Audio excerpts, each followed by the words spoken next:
श्री सद्गुरु महाराज की जय। शांति संदेश जून 2009 ईस्वी से।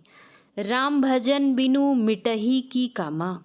पूज्यपाद स्वामी दल बहादुर दास जी महाराज का यह प्रवचन दिनांक 30 मई 1996 ईस्वी को संतमत सत्संग आश्रम सुंघा कुटी मोरंग नेपाल में हुआ था।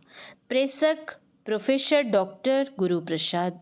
बंदों गुरु पद कंज कृपा सिंधु नर रूप हरि महामोह तम पुंज जासु वचन रवि कर निकर। आदरणीय सत्संग प्रेमी सज्जन वृंद, साधकगण, माताओं एवं बहनों, हम लोगों का जीवन कामनाओं से भरा हुआ है। इनकी पूर्ति के लिए हम लोग किन्हीं की शरण में जाने से नहीं चूकते हैं।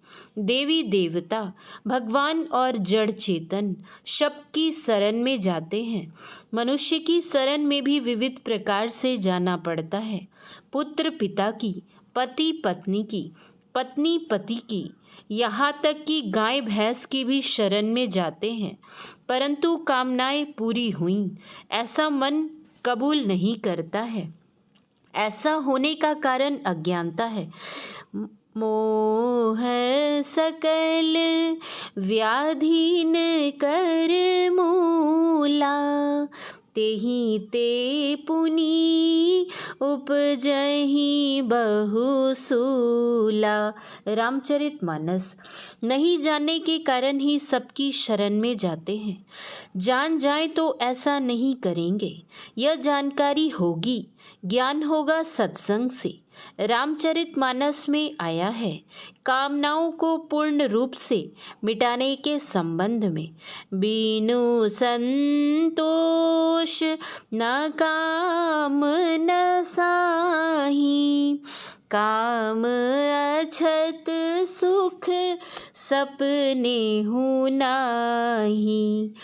राम भजन बिनु मिटही की कामा, थल विहीन तरु कबहू की जामा। यह भी कहा गया है, जो चेतन कह जड़ करई, जड़ ही करई चैतन्य। अस समर्थ रघुनायक ही, भजहि जीव ते धन्य। परमात्मा जड़ को चेतन और चेतन को जड़ कर सकते हैं। वे सर्व समर्थ हैं, उनको भजने वाले धन्य हैं। यह गहन ज्ञान समझना मुश्किल है। आगे कहा गया है, मस कहीं करई विरंची प्रभु, अजहि मसकते हीन। अस विचारी तजी संशय, राम ही भजहि प्रवीण। प्रभु मच्छर को ब्रह्मा और ब्रह्मा को मच्छर से भी तुक्ष बना सकते हैं, ऐसी उनमें शक्ति है। उनके लिए यह दाएं बाएं हाथ का खेल है। अच्छी बुद्धि रखकर पुरुषार्थ करेंगे तो ब्रह्मा विष्णु और महेश बन सकते हैं। ऐश तैश में रहेंगे तो मच्छर बन जाएंगे। ऐसे सर्वसमर्थ रघुनायक को जो जीव भजते हैं वे धन्य हो जाते हैं। प्रभु राम के भी दो रूप हैं, एक सगुण साकार और दो निर्गुण निराकार। कहा जाता है कि निर्गुण को छोड़कर सगुण को मानना सिर काटकर जीना है, और सगुण को छोड़कर निर्गुण को मानना पैर काटकर चलना है। गुरुदेव की वाणी में है, भिन्न भिन्न इष्टों के मानने वालों के भिन्न भिन्न इष्ट देव कहे जाते हैं। इन सब इष्टों के भिन्न भिन्न नाम रूप होने पर भी सबकी आत्मा अभिन्न ही है। भक्त जब तक अपने इष्ट के आत्म स्वरूप को प्राप्त न कर ले, तब तक उनकी भक्ति पूरी नहीं होती। किसी इष्ट देव के आत्म स्वरूप को प्राप्त कर लेने पर परम प्रभु सर्वेश्वर की प्राप्ति हो जाएगी, इसमें संदेह नहीं। प्रत्येक इष्ट के स्थूल सूक्ष्म कारण महाकारण कैवल्य और शुद्ध आत्म स्वरूप है।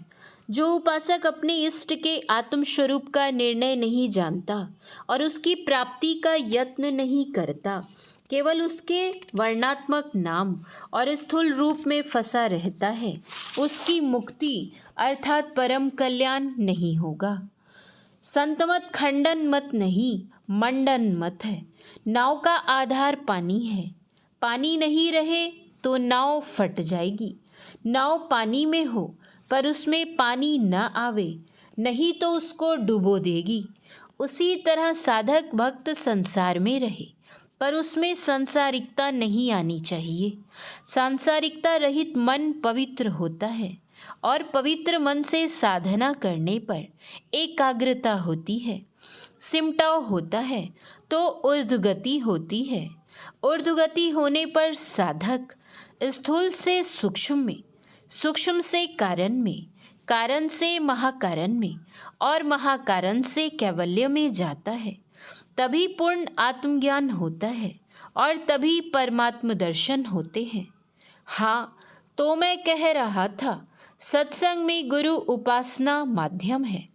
इस संबंध में गुरुदेव कहते हैं, जागृत जिंदा सतगुरु जग में, सब जिनको कर जोड़ा रे, बाबा सदगुरु देवी साहब, जा पद को में ही चेरा रे। आप कोई भी उपासक बनिए, राम उपासक, कृष्ण उपासक, शिव उपासक आदि अपने उपास्य देव की स्थूल सूक्ष्म कारण महाकारण आदि उपासनाएं बाकी रह जाएंगी तो भक्ति पूरी नहीं होगी और परमात्म दर्शन नहीं होंगे। आप जिसको प्राप्त करना चाहते हैं उसकी भक्ति करनी होगी। भक्ति का अर्थ है सेवा। अविनाशी की भक्ति करेंगे तो अविनाशी फल मिलेगा। अविनाशी फल चाहते हैं तो अविनाशी परमात्मा में पूरा मन लगाना होगा, अनन्य भक्त बनना होगा। गुरु चाहिए और एकांत स्थान चाहिए। हमारे गुरुदेव ने एकांत स्थान खोजा और साधना पूरी की।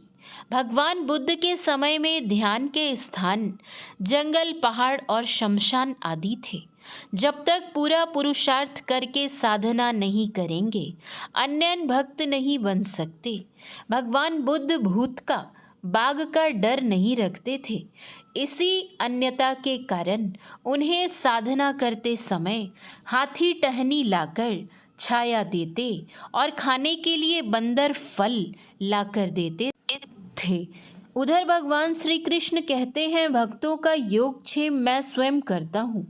गुरुदेव कहते थे, एक दिन चलते चलते शाम हो गई थी।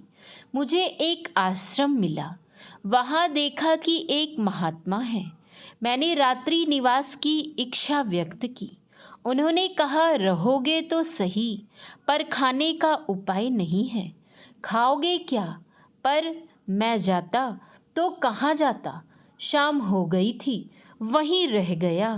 करीब 8-9 बजे एक सज्जन भोजन लेकर आए और कहने लगे, बाबा बाबा भोजन कर लो। जिस तरह शिशु माँ के भरोसे रहता है, माँ खिलाएगी तो खाएगा, माँ वस्त्र पहनाएगी तो पहनेगा, अन्यथा वह कुछ नहीं कर सकता। माँ पर भरोसा रहने के कारण माँ उसकी सारी व्यवस्थाएं करती है। उसी तरह परमात्मा की प्रेरणा से अन्य भक्त की सेवा के लिए संसार हाथ जोड़े खड़ा रहता है। एक आलसी भक्त ने सोचा, जब भगवान सबको खिलाते ही हैं तो हम काम क्यों करेंगे। यह सोचकर वह एक वृक्ष के नीचे सो गया। कुछ देर के बाद एक बैर टूटकर उसकी छाती पर आ गिरा। आलसी भक्त ने कहा, मुंह में गिराता तो बैर खा लेता, छाती पर गिराया तो मैं नहीं खाऊंगा। उसी समय आकाशवाणी होती है, अरे मूर्ख, तुम हमारा भेद खोलना चाहता हो? तुम मर भी जाओगे फिर भी हम तुम्हारे मुंह में बैर नहीं गिराएंगे। तुम्हारे हाथ पैर यदि चेष्टा नहीं करेंगे तो मैं क्या करूं? हाथ से उठाकर बैर खा लेता तो क्या होता? अंत में आलसी भक्त ने बैर खाया।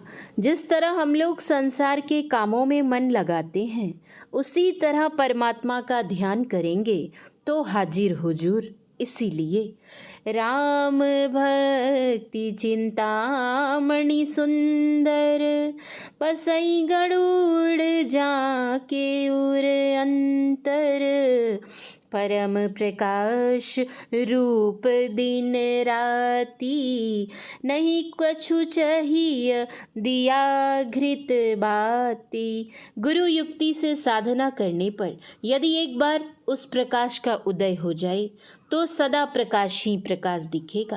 प्रकाश में ज्ञान होता है, असार संसार से मन उपराम होता है। प्रकाश में शब्द की अनुभूति होती है और शब्द साधना की क्रिया करने पर वह शब्द निशब्द में ले जाता है तथा साधक का परम कल्याण हो जाता है। अस्तु भजन साधन नियम से करना चाहिए। जय गुरु। श्री सद्गुरु महाराज की जय। श्री सद्गुरु महाराज की जय। श्री सद्गुरु महाराज की जय।